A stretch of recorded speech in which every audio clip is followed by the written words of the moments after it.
Hi there, Lindsay here, the Frugal Crafter. Today I have a very quick technique to share with you that is so much fun, and it all has to do with me cleaning up my mess of cardstock. I came across a package of score tape that the owner of the Score Pal company had sent me about a year ago after a video that I did, and I really hadn't used it for anything, but I remember somebody telling me about using it to adhere glitter to cardstock and then stamping on it, and I thought that sounds like fun, and I think I'm going to give it a try. I experimented a few times, and this was the first one I tried, and it doesn't have as much sparkle as the others. Let's see if I can catch it in the light here. I used some glitter that I got at Joann's. It was in the dollar bins where you get like 4 vials of glitter for $1, and it worked all right, but it's not quite as sparkly. It looks more like micro beads, and I colored it with Sharpies. And I had stamped it with a rainbow ink pad, and then I put the adhesive, glittered it, and then colored it with the markers. Then on this one, I stamped with black memento, put the adhesive, and then put this glitter, which is Crystal Accents glitter. It's really fine. It's got a nice sparkle to it. It's almost like a bridal because it's white, but it's also got, or it's clear, but it's also got sparkle. And that worked really well. And then I also colored it with Sharpies. And I did add a little bit of Copic to blend. And then I added a little bit of brown around the edges to bring it out. And then on this one, I put the adhesive and glitter on first, then I stamped on top of that with memento and then colored it. But the thing I like about this is the butterfly is nice and dark. The thing I don't like is that I could actually rub that and still get some ink on my fingers. So I think the best method is to stamp first. So I've got my butterfly. This is Personal Stamp Exchange from 2003. It's an oldie but a goodie. And I've got my memento black ink right here. So I'm simply going to ink it up good and stamp right on this plain white cardstock. You don't need anything fancy. I'm just using the Walmart, GP cardstock.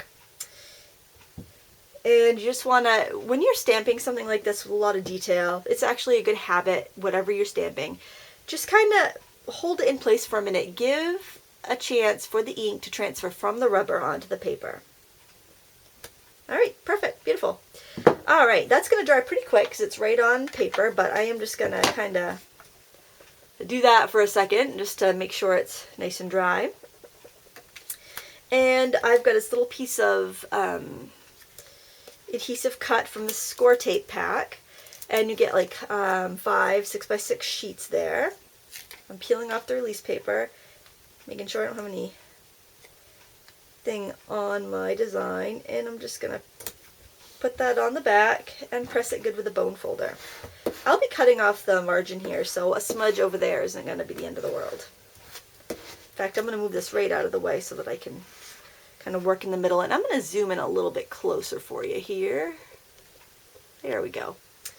Alright, I'm going to remove the adhesive here, the adhesive backing, and you can see where the adhesive is. Let me just kind of tilt it there. You can see the shine. Oh, this is a little vial of dollar glitter from Joann's, in case you're curious. Alright, so then I'm going to sprinkle this with clear glitter. I've seen people do this online, and they use a special brand, but I would see what you have first, because you just want a really fine, clear glitter. That's it. I mean, you don't need to go buy any if you already have it. And you can even try the stuff in the dollar bins at Joann's. Alright, now we get a nice coating of glitter. You want to make sure that's stuck on really well, so what I like to do is put the release paper back down on top of my design and rub over it with a bone folder.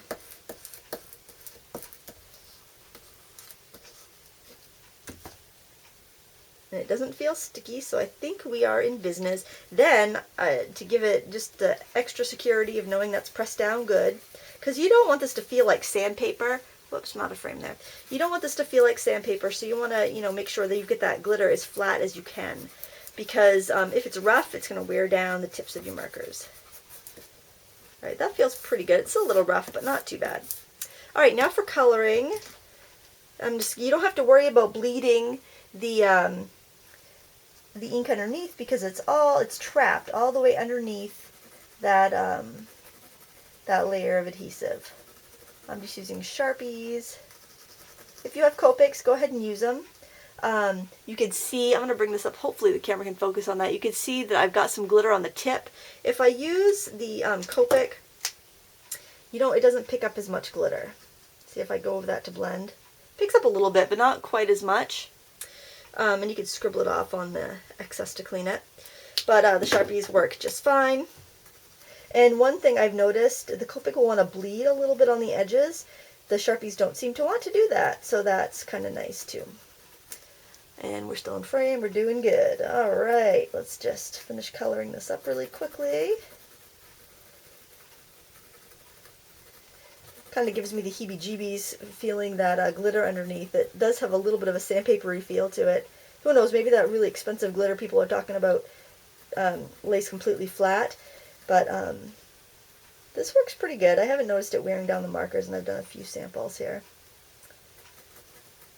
Alright, now since I stamped underneath the image, I would like to define the butterfly a little bit more. I'm just going to scribble off that glitter.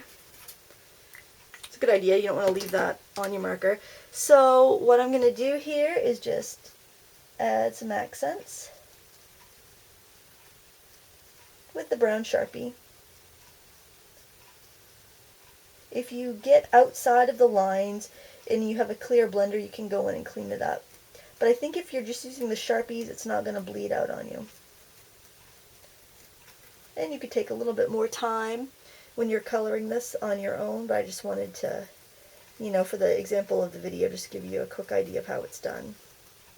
And I usually have my face in there real close when I'm coloring, because it's kind of hard to see the detail because it's so shiny, but you get the gist of it. Nobody wants to look at the back of my head while I'm coloring, so we'll call that good. Alright, now to color the background, you can do that with markers, but I found it's really easy to do it with just like a little blending sponge. So I'm just going to kind of go in and, whoops, I don't want to do that. I don't want to get too much glitter on my sponge, so I'm just going to, it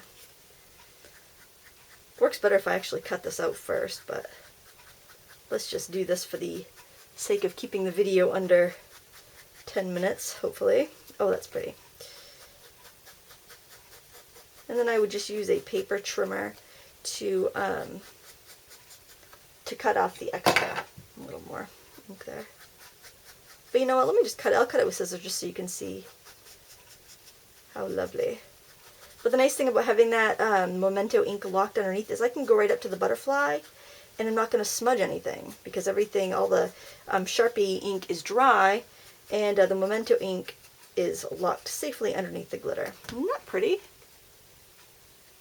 Actually, I'm not going to take time to cut that out because you're patiently waiting for the grand reveal. Alright, so here is a card base that I prepared. I'm going to pull off the, this is the washi tape I made last week in that video. If you care to see how I did that, it's just the homemade washi tape that I made out of washi paper from About Art Accents, which is really nice because I don't have very much of that paper, so I like being able to use it up as, I'm going to zoom back a little bit, use up, as frugally as possible. There we go. And I am going to just snip this at a pretty angle here, just kind of V-notch it here. And add that right there.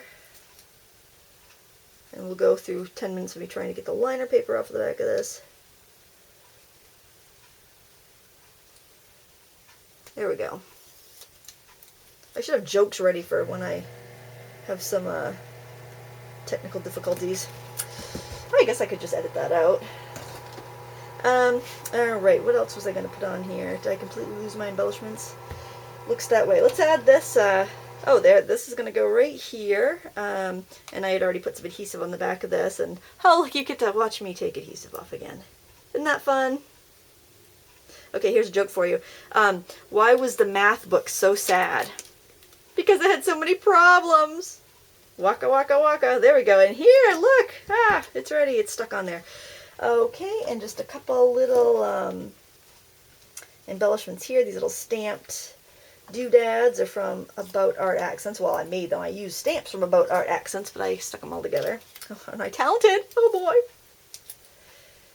Anybody still watching? Probably not. Alright, we'll stick that there. We'll add this little, it's an image of a stamp. I don't know why I'm turning this around. I'm going to flip the video. when I edit it, hopefully. I wasn't planning on doing a video today either. You get a little bonus this week. Extra video from me.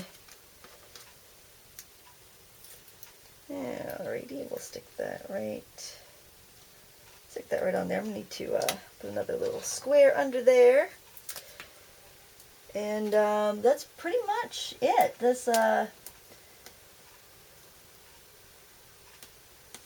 That's stamping on glitter. Ta-da! So give it a try. It's so much fun. This is a background. I did this background with markers. I did use a Copics and blend it out with a clear blender. But, you know, you can use what you have. Obviously, Sharpies work just fine and dandy. Thank you so much for watching. Until next time, happy crafting!